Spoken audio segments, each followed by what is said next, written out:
Dans une salle de classe lumineuse, se trouvait Sophie, une jeune étudiante passionnée par la chimie mais déconcertée par les réactions chimiques.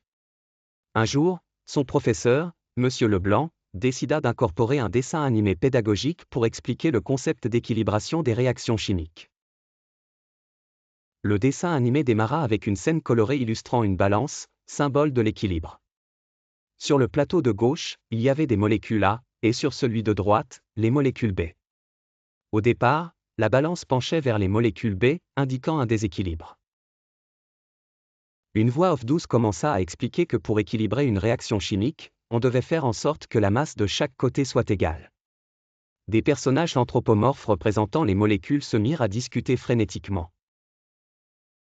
Molécule A était un personnage agité, sautillant autour, tandis que molécule B était plus posée et attendait patiemment. Il faut ajouter plusieurs de moi, A, pour que nous soyons égaux à B, s'exclama la molécule A. Sophie, fascinée, regardait la scène se dérouler. Au fur et à mesure que des molécules A venaient rejoindre le plateau, la voix off expliquait comment le nombre de molécules devait être ajusté pour atteindre l'équilibre, mettant en avant la loi de la conservation de la masse. Grâce à des ajustements précis, la balance commença finalement à basculer pour atteindre une position horizontale, symbolisant une réaction équilibrée.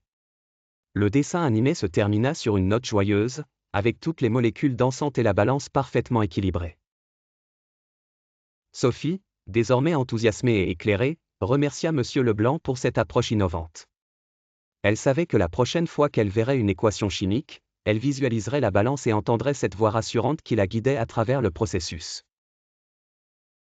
Ainsi, le mystère et la complexité des équations chimiques s'éclaircissaient grâce au pouvoir du dessin animé. Cette méthode ludique resta gravée dans l'esprit de Sophie, transformant son appréhension en une passion renouvelée pour la chimie.